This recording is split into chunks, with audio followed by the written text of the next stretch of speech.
삶의 가치는 객관적 사실이 아니라 어떻게 해석하느냐에 주로 달려 있습니다. 객관적 사실보다는 그 객관적 사실에 대한 해석으로 인해서 행복하다, 불행하다, 그저 그렇다 등등의 자기의 삶에 대해서 평가를 하게 됩니다. 예를 들면 객관적으로 보면 돈이 많은 부자입니다. 그런데 부유한 자기 자신을 상대적 빈곤감으로 해석을 하게 된다면 그 부자는 결코 즐겁지도 행복하지도 않을 것입니다. 우리 자녀를 바라볼 때에 성적이라는 걸 가지고 우리의 자녀를 우리의 부모가 해석하게 되면 성적이 올라가면 자녀를 바라보는 내 마음이 행복하고 성적이 떨어지게 되면 자녀를 바라보는 내 마음이 별로입니다. 그러니 성적이라는 것이 내 자녀를 평가하고 바라보는 기준이 되는 것이죠. 이런 의미에서 개인 심리학의 창시자인 알프레드 아들러는 그의 저서인 다시 일어서는 용기라는 책에서 어떠한 인간도 의미 없이는 살아갈 수 없다 그랬습니다. 객관적인 현실 자체가 아니라 해석되는 그 무엇으로 경험되는 것이다고 이야기를 했습니다.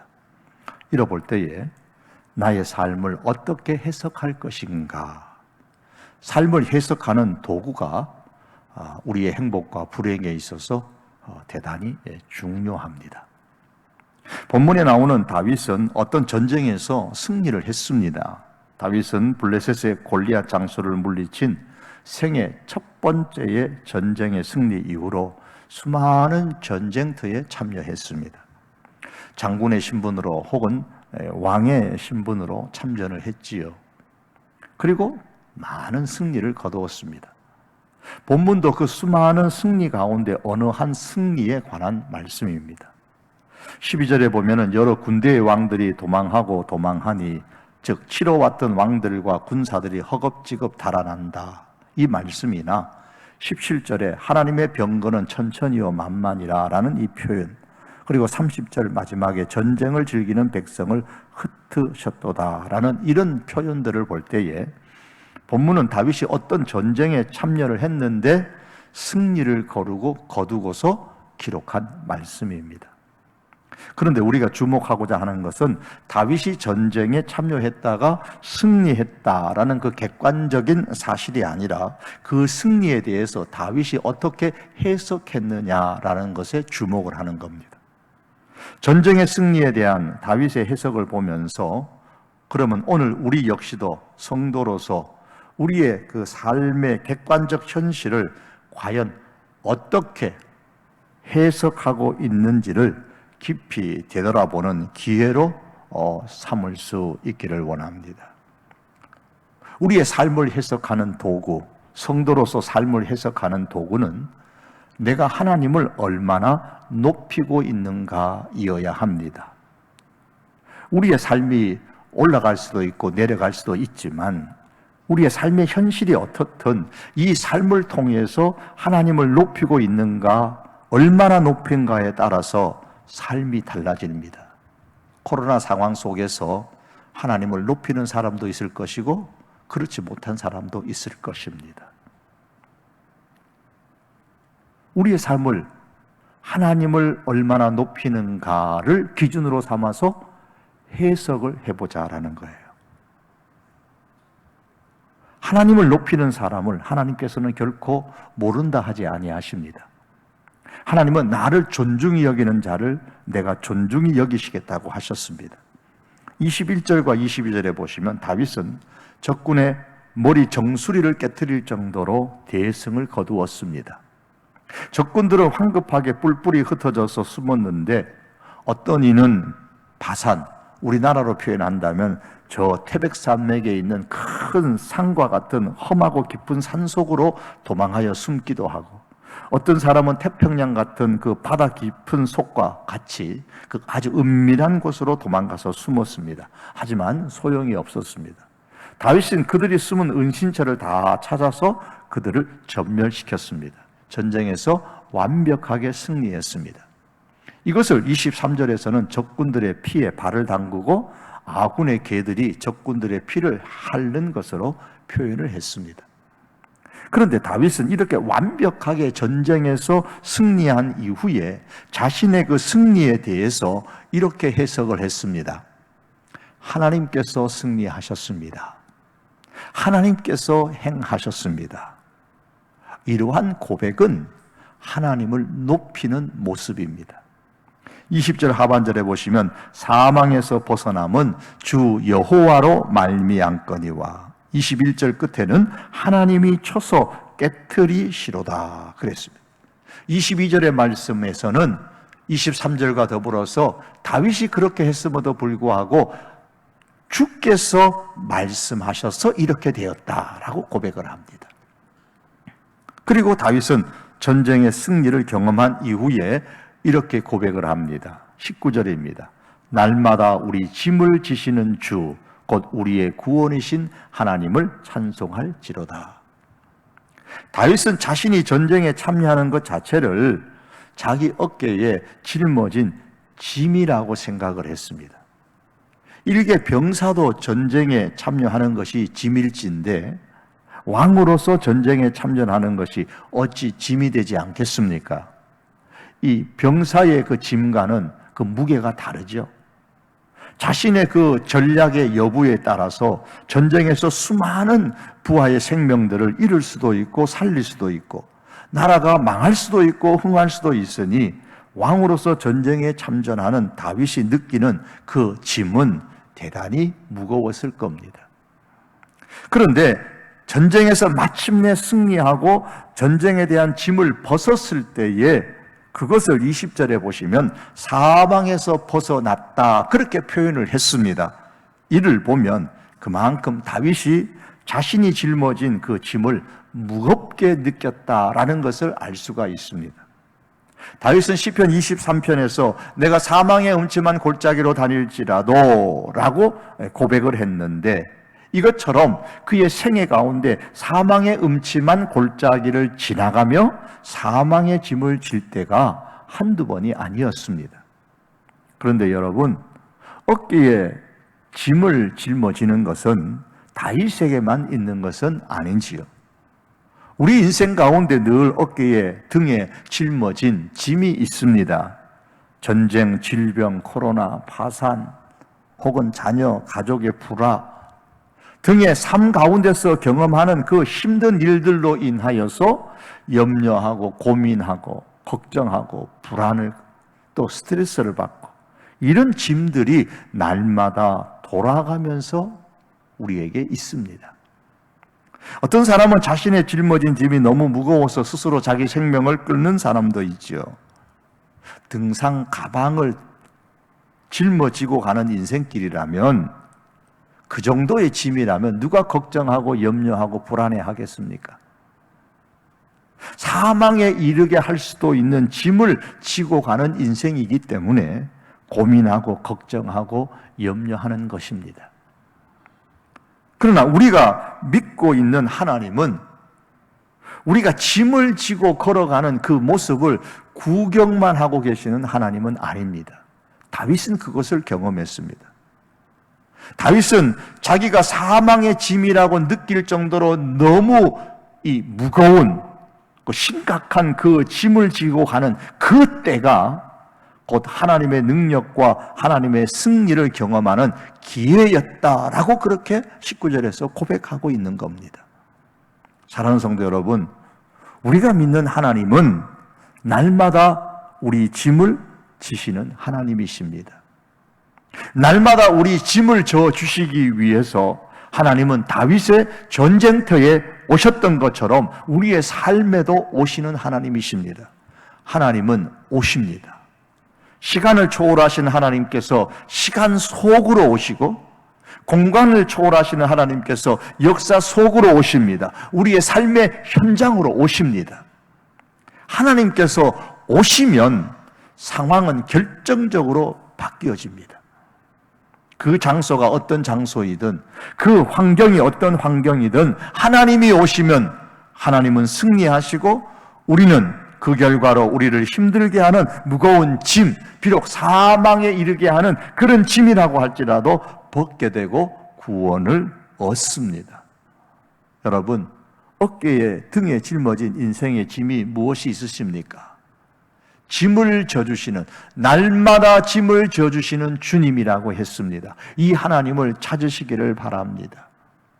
19절 하반절에 보면 다윗은 날마다 짐을 져주시는 그 하나님을 경험하고서 찬송한다 그랬습니다. 찬양한다, 찬송한다, 송축한다 라는 말 속에는 높인다 라는 뜻이 함께 담겨져 있습니다. 다윗은 전쟁의 승리라는 현실을 보고 해석하기를 날마다 짐을 져주시는 하나님으로 말미암아 승리했다 하면서 하나님을 높였습니다. 승리라는 자신의 삶을 하나님을 높이는 것으로서 해석을 했습니다. 이런 모습은 그 다음에도 나옵니다. 다윗은 전쟁에서 승리하고 예루살렘으로 돌아왔습니다. 승전한 왕의 귀환이지요. 그런데 백성들은 전쟁에서 승리한 왕을 보고서 환영하기 위해서 거리로 몰려 나왔습니다. 왕이 가는 곳마다, 왕이 가는 그 지역마다 백성들이 몰려 나왔어요.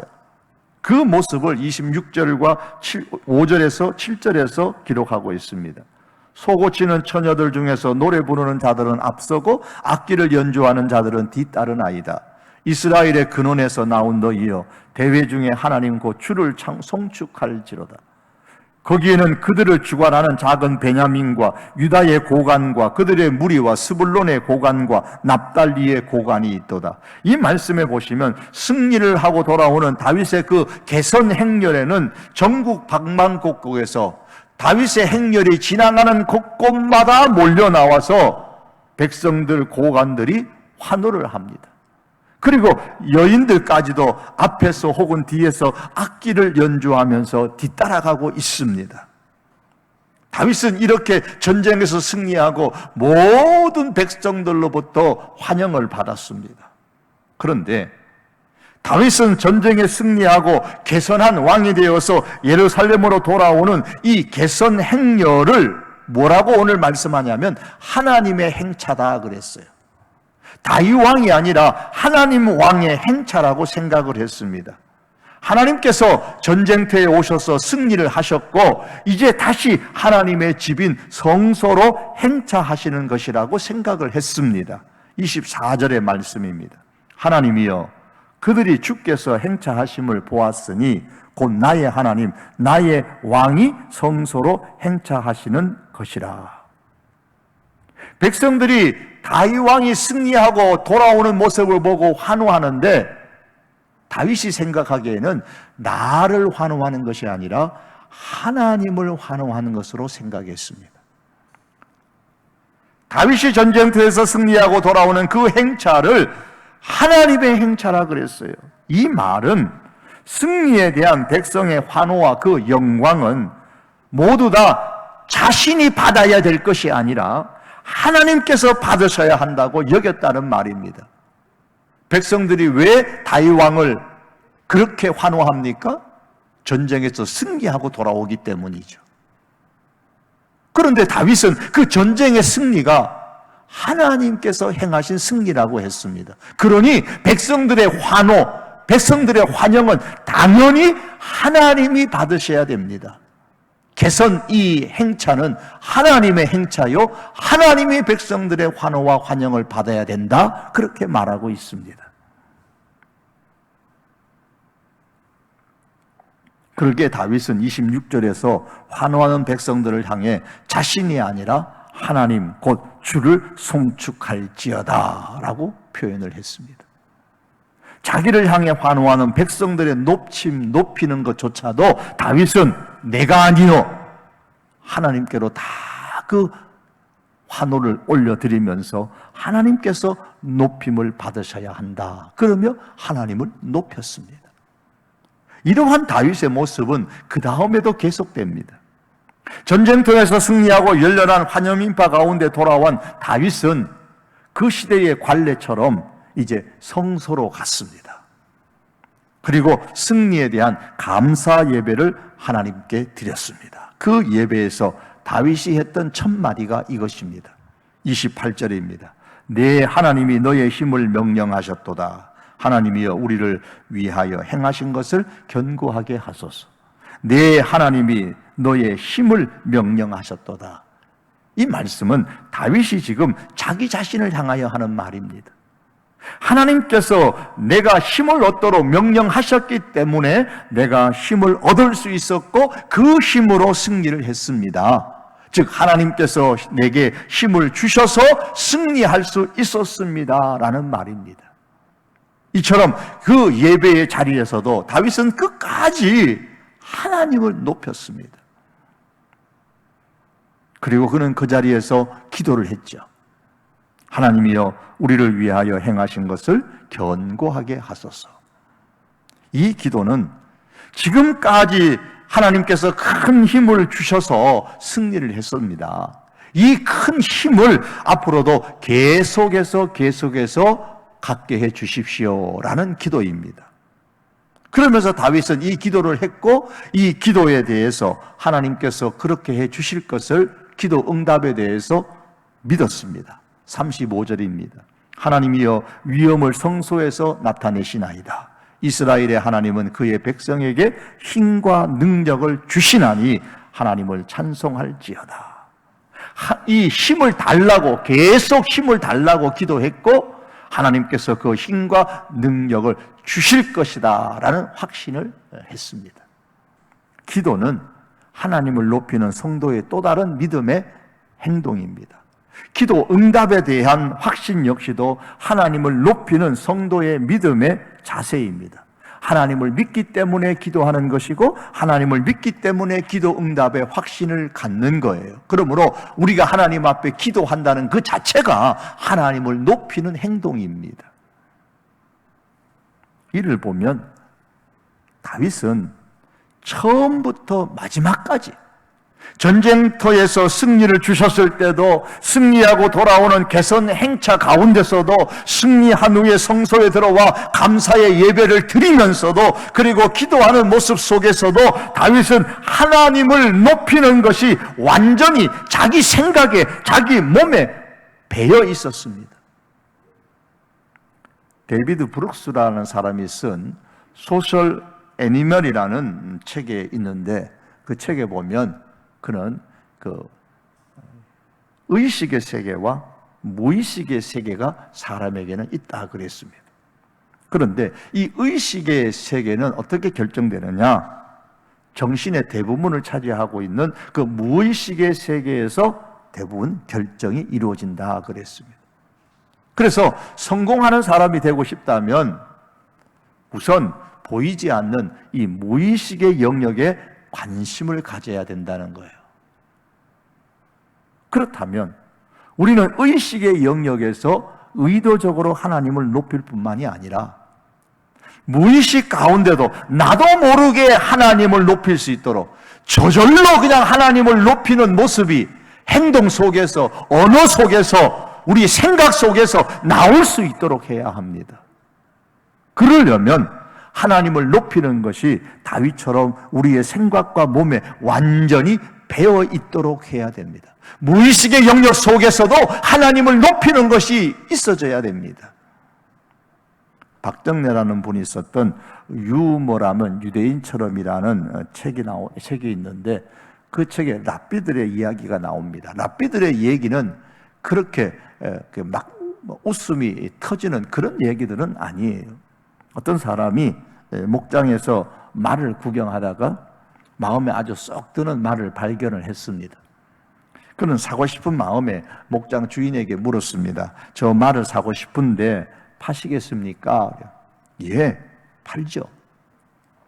그런데 한 가지 알려드릴 게 있습니다. 저 말은 교회에 있던 말이라서 다른 말과는 다릅니다. 말이 달리기를 원할 때는 하나님이라고 말해야 되고 멈추기를 원할 때는 아멘이라고 말해야 됩니다. 그렇게 훈련되어졌습니다. 그랬어요. 그 정도로 하면 쉽죠? 하고 한번 타봐도 될까요? 예, 한번 타보세요. 그는 말에 올라타서 목장 주일이 말한 대로 하나님 하고 외쳤습니다. 그랬더니 정말 신기하게도 말이 아주 힘차게 달리기 시작했습니다. 정신없이 달리다 보니까 어느덧 낭떠러지 저 끝이 멀리서 보이기 시작했습니다. 그는 갑자기 겁이 나서 말을 멈춰야 한다는 생각에 워워워 하고 소리를 쳤지만 말은 계속해서 달리기만 했습니다. 순간 목장 주인의 말이 생각이 나서 아멘이라고 외쳤더니 신기하게도 말이 우뚝 서는데 그 낭떠러지 끝이었습니다. 겨우 이제 달리던 말이 섰어요. 아찔한 순간이었습니다. 그런 낭떠러지 끝에 말과 함께 서서는 이제는 살았다라는 안도의 숨을 몰아쉬면서 무심코 그냥 생각도 없이 중얼거렸습니다. 하나님, 어떻게 됐을까요? 그 다음은 여러분의 상상에 맡깁니다. 여러분, 무의식 중에서라도 하나님만을 높이십시오. 하나님께서 하셨습니다. 하나님께서 이루셨습니다.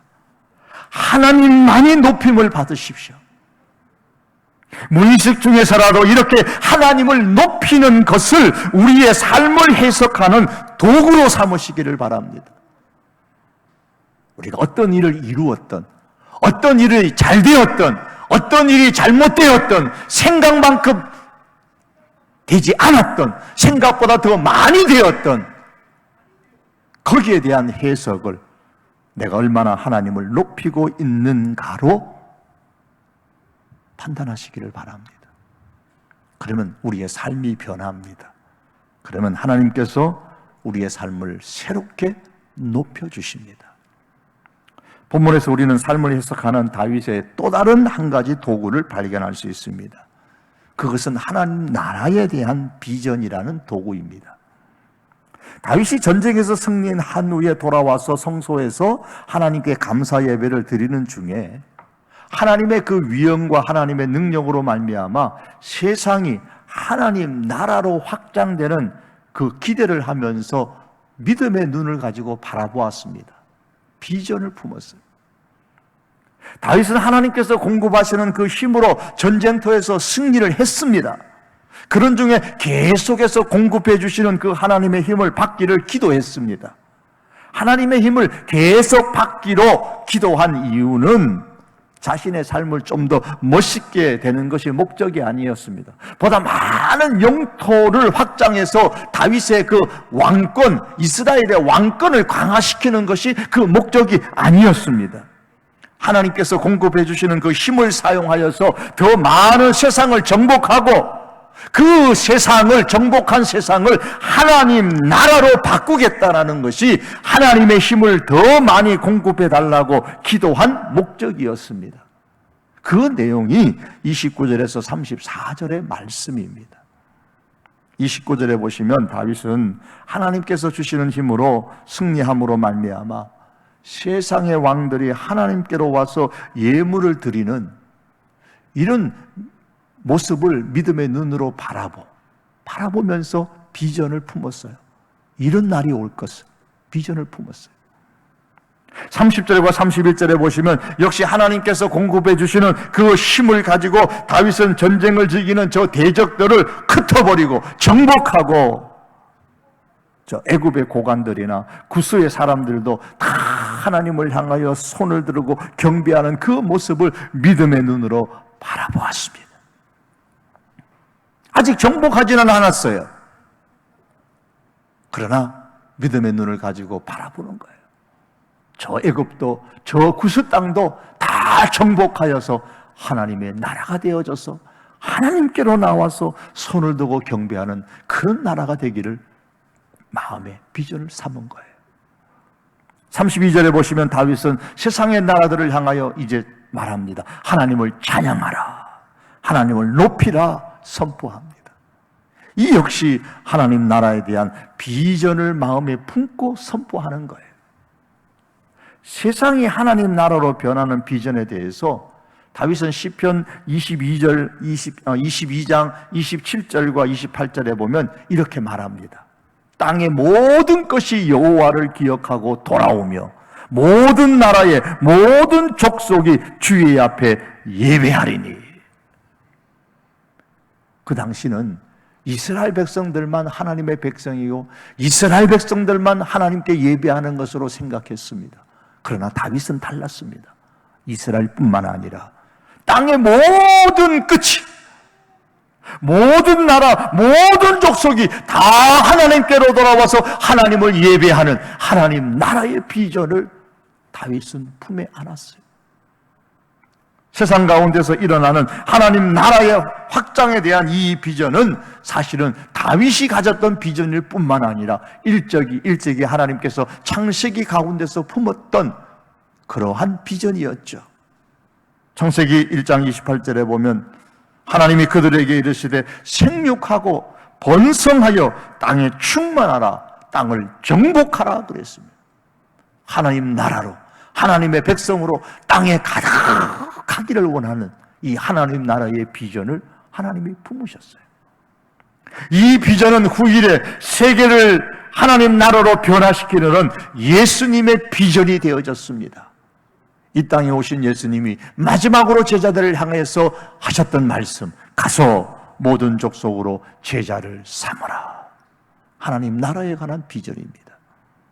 사랑하는 성도 여러분, 다윗이 애굽을 보면서, 에디오피아를 보면서, 세상의 그 나라들을 바라보면서 하나님의 위엄과 능력으로 말미암아 하나님 나라로 변하여 확장되는 그런 비전을 품었던 것처럼 우리는 북한을 바라보고 저 중국을 바라보면서 온 세상을 바라보면서 하나님의 그 위엄과 능력으로 말미암아 하나님 나라로 변하여져서 그 나라들이 하나님의 나라로 변하여지고 그 나라에 이르기까지 하나님의 나라가 확장되는 이 비전을 믿음의 눈으로 바라보며 마음에 품을 수 있기를 바랍니다.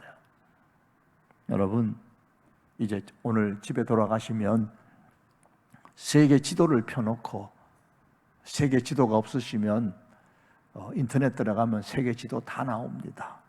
그 세계 지도를 펴놓고 어느 나라가 하나님의 나라로 변화되고 확장되기를 원하는지, 세상의 모든 나라가 다 하나님의 나라로 변화되기를 바라지만 그 중에 특별히 한 나라를 내가 지목을 하고 평생토록 그 나라를 마음에 담고 믿음의 눈으로 바라보면서 기도하시기를 바랍니다.